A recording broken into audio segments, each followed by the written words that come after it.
we actually want is 5, and if in extreme circumstances or in the future we may want to extend that up to perhaps 8 CPUs. These are 2 sanity checks. This is what it should get if it's available when we do the start of the LPAR. Now those guaranteed 5 CPUs can be spread across more than that. Maybe we want to spread that across 7 CPUs. Down in here, this number has to be higher than 2. Let's say give it a 4 in here, and we maximum VPs we want to go to perhaps 10 in extreme cases. Okay, most people are going uncapped these days. If it's perhaps an important database, we can increase this number. Maximum is 255, so 200, so I guess a bit more than perhaps the developers and other people like that in low priority LPARs. Again, we'll do the next in here. If you were going capped, the reason for that would be if you've got trying to control licenses, but the processor pools are a better way of doing that. Right, memory, the defaults in here are 1/4 gig. Well, you can't run much in 1/4 gig these days, can you? So let's put the sensible number in here. The minimum would be 8, and the desired is what we probably want to get every time we start up, and maybe we want to go to 16 at some point. We can take these numbers down, so they're nice rounded numbers. Hey, let's put expansion factor on in here, so we can switch that on later. Let's just go for a nice expansion factor of 2, something like that. And we move to the I/O. Storage is at the bottom. In here we have a list of all the adapters in here. We're going to use a pure virtual adapter, less machine, so it does do next. Virtual adapter slots. Well, if I can't have physical, I've got to have some virtual adapters in here. So let's create the first one identified for the basic Ethernet. Don't want to make it mandatory to have this particular one in case we want to change that. And we're not doing the bridging, so that'll do okay for us.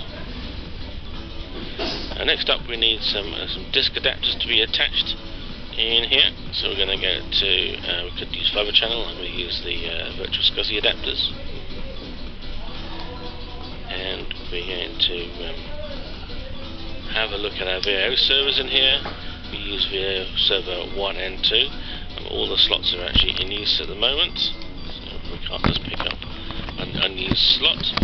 I'm going to use slot 10 to match my LPAR name, but I just need a particular number that I'll have to set up later on. Okay, and then I need another virtual disk adapter to 2. Use the same slot number because it's easy to remember. That'll do for me. Next. We're not going to use the SRIOV capable features in here. We're going to just go with the standard normal in here. And this is giving us a reminder of the settings that we decided, and we'll finish off there. So here's our VM100 in here. It's not activated. There's no disk attached to that, so I need to go and first of all create the virtual adapters on the VAO servers to match up the 2 that I created on the virtual machine itself, and then I can attach some disk space. So let's go to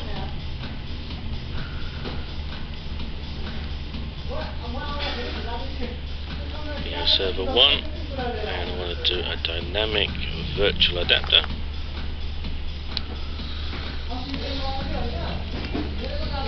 Yeah, the one's already created, so I need to create a new one, a virtual SCSI adapter to match the one that I just created.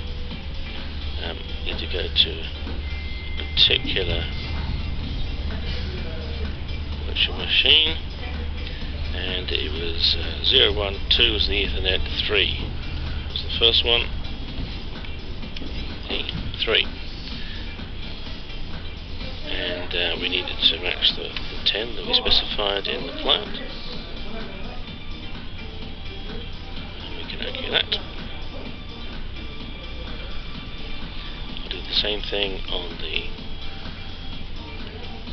VAO server.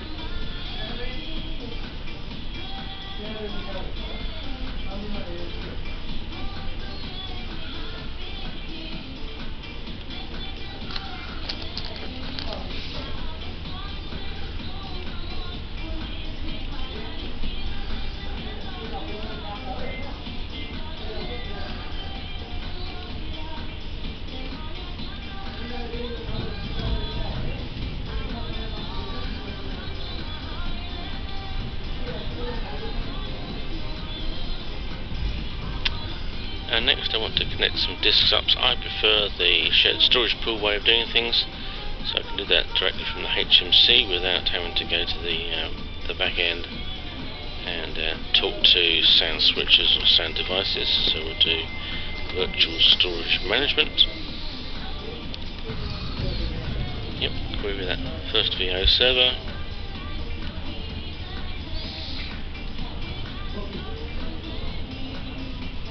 Shared storage pool, so I need to pull that in, and I want to create a virtual disk.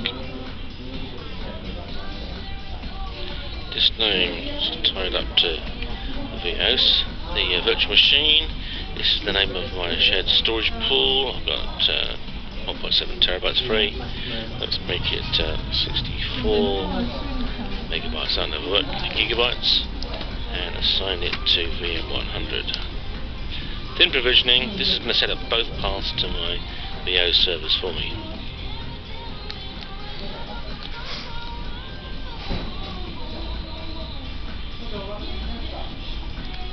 Okay, here it is, all set up. Also I want to boot off a virtual optical device, and so this is slightly off the bottom of the screen a little bit. These are my virtual disks, and I have AIX 7.2 in here, so I'll select this one. It's already assigned to Ruby 32, but I want to now assign that modified partition assignment, so it's also connected to VM100. So when I boot up, I can boot off the DVD and do the irregular install. Yeah, let's close that panel. So let's now start up LPARM, and some disks and the network, and it's got a DVD to boot off. We'll go to a HMC and we'll run VT menu on machine Ruby, which is 12, and VM100 is here, it's number 6. So I'll open the console, it will stop there until we boot it up. Do that now. Activate profile and just let it go.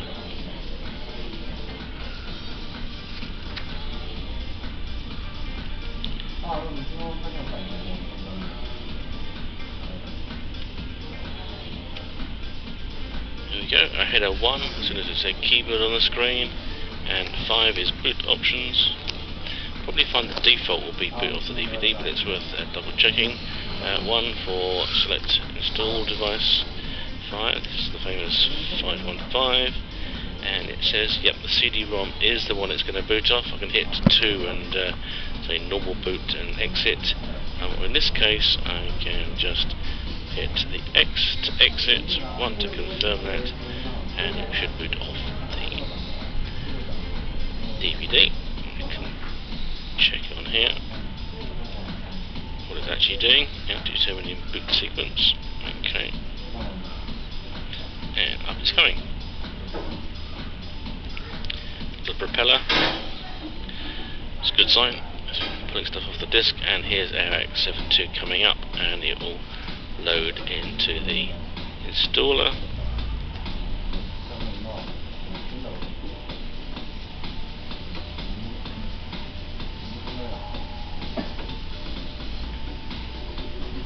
And off we go. I'll assume there that you know how to install AIX and put it on the network, and we're up and running. And our movie's done. We've created a virtual machine. Rather the old-fashioned hand cranking method, it took me about 12 minutes to do that. There's another minute or so with the AIX installer to let that go. It takes about 10 minutes to do the installation. Of course, these days I use PowerVC, in which case I take about 12 seconds to actually kick it off, and PowerVC completes the whole thing, including any customization on my operating system that I anybody want to do, in about 2 minutes flat. If you've liked this movie, why not click the like button below.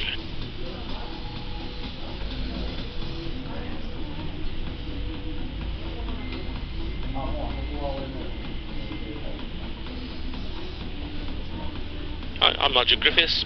In this video we're looking at the Hardware Management Console 8. This is part 3. We're looking at how we can control the virtual machines, or LPARs as they used to be called. Now I'm going to make the assumption that you've been watching the intro part 1 and part 2 for the servers, and otherwise you might get a little bit lost in here. We're using the Hardware Management Console 840, which is the current release, and we're using the classical view to do the control. There are other movies on the Enhanced Plus, but we're not covering that here. Okay, I'll just quickly log in, and here we go. We're going to go to servers again. So here we have all our machines, and we've got this in tree mode up in here, so I can open these little plus signs in here and see all the logical partitions, or virtual machines as they're now called. As we don't need this list over here, we can pop this out of the way, give ourselves some more pixels. And let's open up our two biggest machines here, Ruby. In the previous movie we started a few LPARs just to show. This one failed to start. That was because this virtual machine in here was relying on two VO servers that I hadn't started. If I click on here and look in Virtual Adapters SCSI, you can see in here it is using two disks on the VO server 3 and 4. And they were here and I hadn't started them, so it could never start up this particular LPAR. This one is actually using a cache disk, so it's using the AIX Flash cache feature to give you a massive turbo boost to my local disks in here. And the other one in here that wouldn't start was 34, and that turned out to be my mistake. The boot disk wasn't set properly, and I've made a note in here that this is Rails 7.1. You can see here, these are the reference codes, normally the LED numbers that are used when starting up an LPAR, and Red Hat puts Linux BPC64 in it. Some of the other operating systems, the Linuxes do different things in here. If I open up, and we can see in here, here's Ubuntu, and they've used BPC64LE. I presume that Red Hat would do a similar sort of thing. This is two copies of Red Hat ES71. SUSE's those proud to be known as SUSE. They put the SUSE on the front, and if it's shown on this screen, we know it's Power PC64, so they don't bother with that. Now, as before with servers, I've selected my columns in here, but I think there's some more information I actually want. So I'll go to this little button up here, a little star against it, so I can add a few. Sometimes it's good to know the number of the virtual machine, as far as the HMC is concerned. Sometimes active profile can be useful. OS version can be very good, although with Linux you have to install the IBM packages to get that to work, and I have done that a number of times. We'll see that in a minute. Memory mode, I'll just show you these, they're not so interesting. And then these things are more for the computers rather than the LPARs. There's a bunch more down in here you might want to have a look at and investigate as well. I'll OK that, and we have a bunch more columns in here. So over here we can see we have copies of things like AIX 7.2. In here, this is a SUSE Linux, and the details it's giving is about the kernel level. Don't see that's particularly useful in here. On the Red Hat ones it says unknown. I haven't added the packages to pass that information back. If we go up here, you can see I've got a whole bunch of different copies of AIX. Actually, I've got a copy of AIX 5.3 running on this Power 8 machine. I better not tell you any more about that. In here we can see the various levels of the VO server. Oh, notice one in here. There's a 1 missing here. That should be a 1, so that needs an upgrade. I'll have to get around to that after creating my movie. Okay, so let's take this guy in here, and this movie really is about everything we can see in here.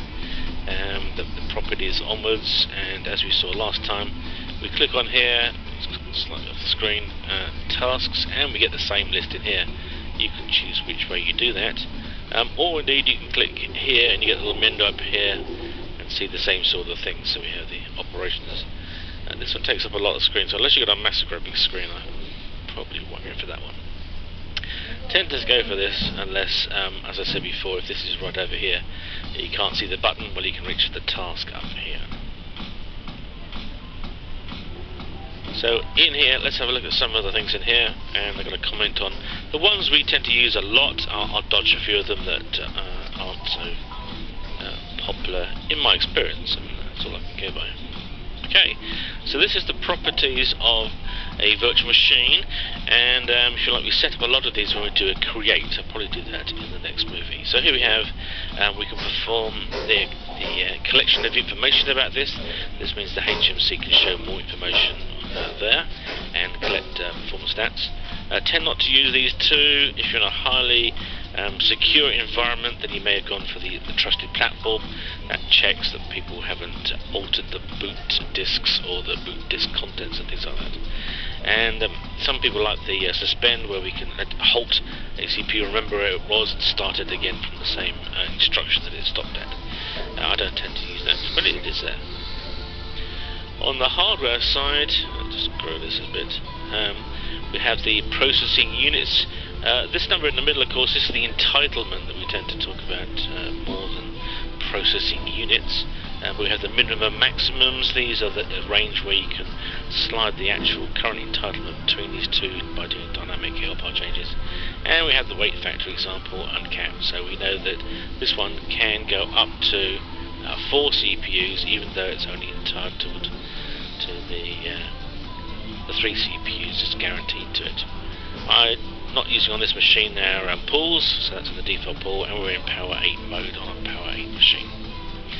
On the memory side, similar sort of things. It's got dedicated memory. We're not using the AMS in here, so it's got 16 gig, and I can't actually put any more in. That's it, because the maximum is already set.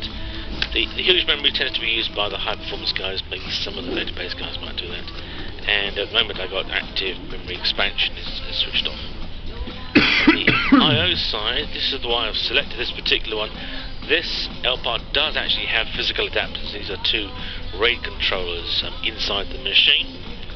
So this one's using solid state drives, but normally that's not the case. Most of my LPARs or VMs have no physical adapters. They're all in the VIO servers. Here's our link to the virtual adapters that go on the virtual I/O server. You can see here's the Ruby 3 and 4.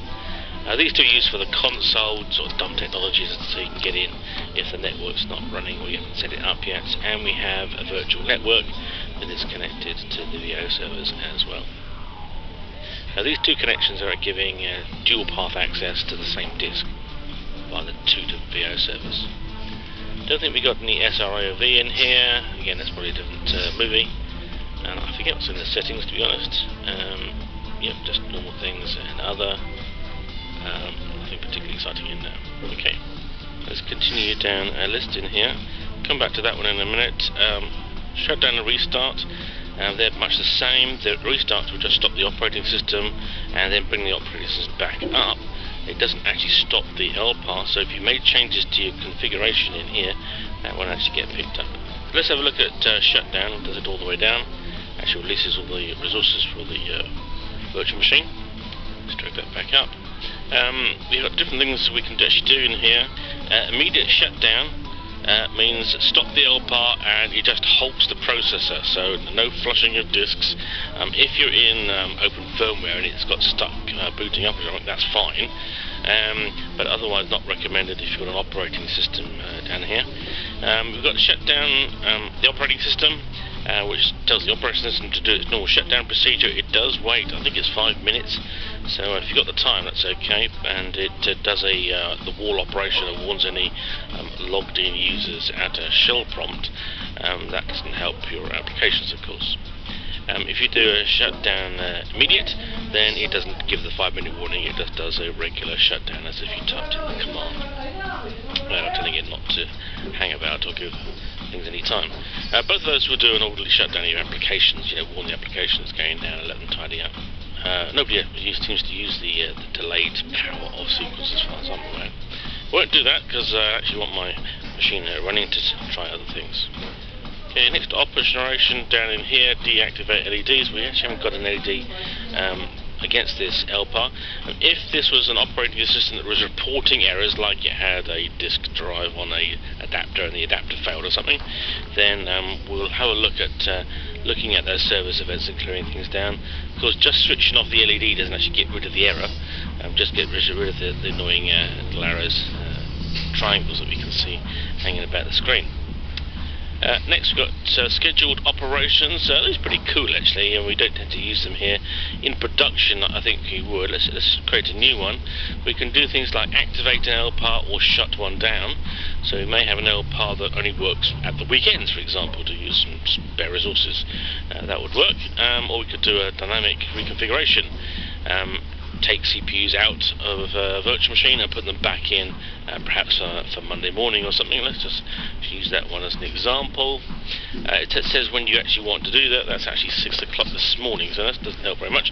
And if you say put in 5 extra CPUs into your virtual machine and there's no 5 available, this window in here will keep retrying for like the next 60 minutes, and as soon as the CPUs arrive freed up, then it will actually put it into your LPAR. So that's a pretty good way of operating.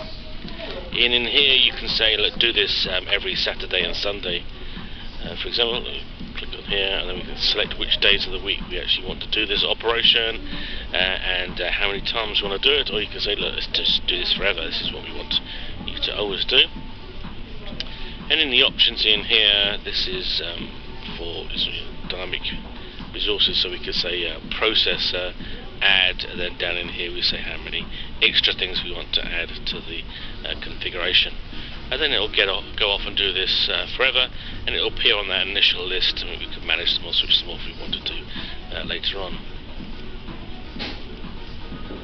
Next up down in here in operations is mobility. Now we had lots of movies about this feature, and we can do migrate, live partition mobility, validate, or recover if it's got stuck while trying to do that operation.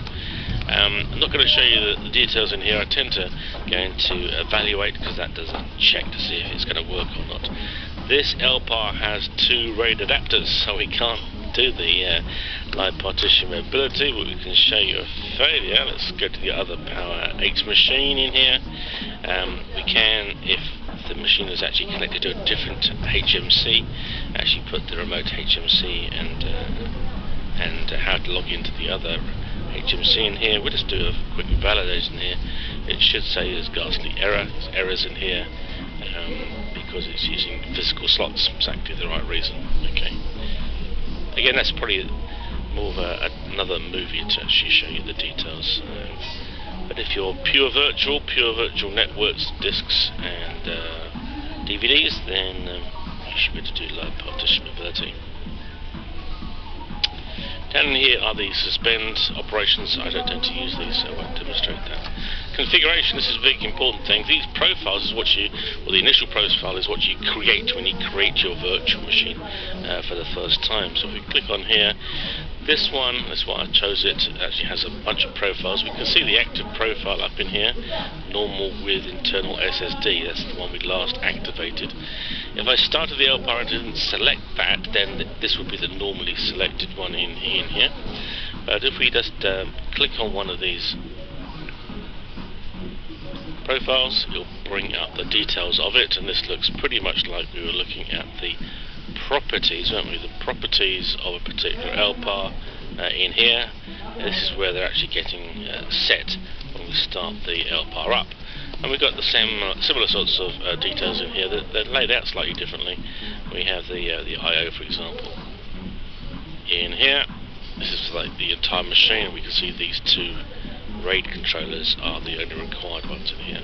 The rest are the virtual adapters, so that the disks that we're booting off are coming in over here from the 2 VO servers, and we're using virtual network. If you want to change this default profile, it's a bit annoying. You can go in here and say, look, I want to change the default to this one, and then you're thinking, well, how do I do that? Oh, this is one if we've done lots of dynamic changes to our logical partition. We actually want to save that in a new profile. That's how we do that. But if we want to change from the default to the last, this one up in here, the normal with internal SSDs, a little bit confusing. That's the one up in here, so we can change the default. Confuse the dickens out of me for the first time. It knows it's on the default, the other 2 I could change to. Let's actually just do that so I don't get confused if we want to put it up later on. Okay, and that's operations, manage profiles. I don't tend to use the other 2, that's similar to what we just done at a lower level. We've seen already these adapters. See the configuration nicely explained. Dynamic partitioning, pretty important in here. CPUs and memory work much the same, sort of different resources, but operate very much the same way. The physical adapters we can pull into the logical partition. This is dynamic, so it's while it's running we can do these operations. And we can do virtual adapters, so we can create a new virtual adapter to the virtual I/O servers inside the machine and do that. SRIOV, big subject, we'll cover that some other time, but if we quickly look at probably the most common one you actually want to do is the processors. Okay, so at the moment we've got 3 processing units and 4 CPUs that we're allowed to spread across. So we're guaranteed 3 out of the 4 we can actually see. We can see here the maximums are 4 and 4, so I can't go any higher in this. I can take you down a bit. I can take this down, take this to 2.5 guaranteed CPU. The weight factor, I could increase that. If we're making drastic changes, particularly with memory, then we'd actually want to give it a bit more time.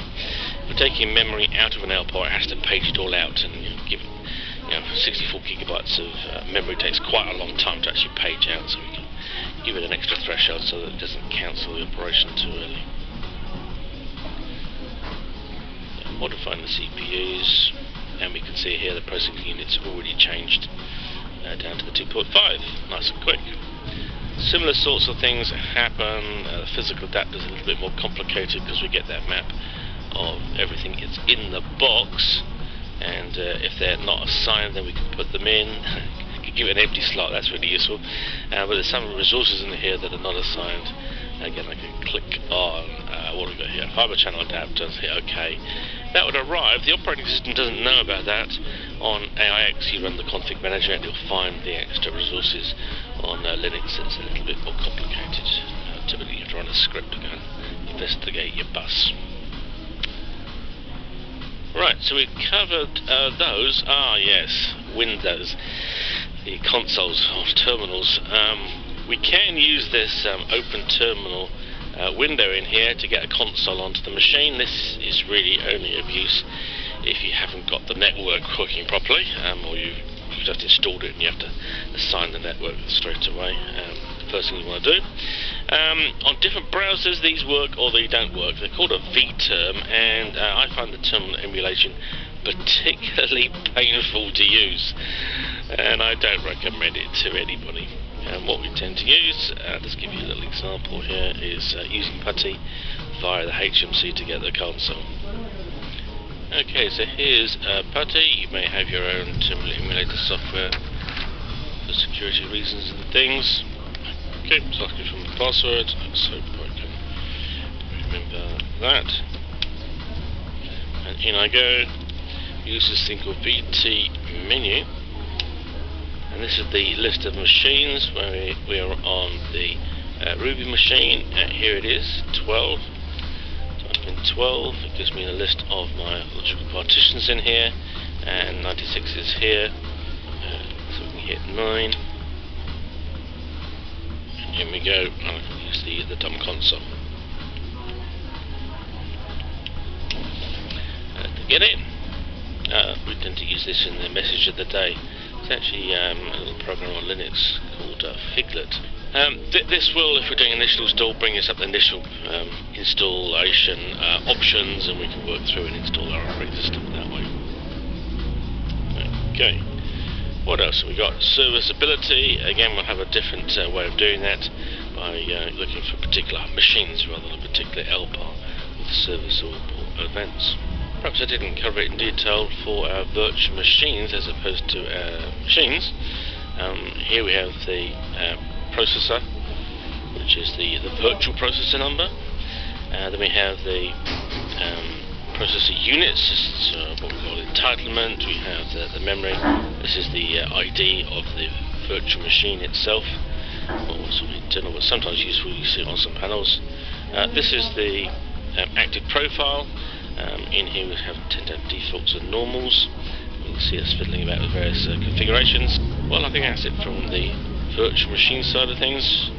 Set them up, do dynamic operations, and the live partition ability are all the big hitters for what you want to do with your virtual virtual machines. Right, that's it for this part 3. Next up we'll be looking at creating a virtual scene from scratch. If you've liked this video, please click the like button below. Thank you.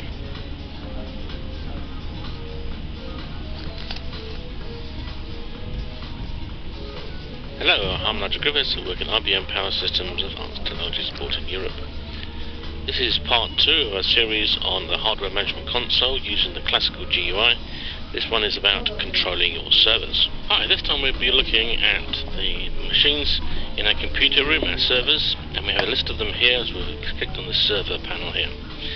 And you can see a lot of these are powered off. We actually had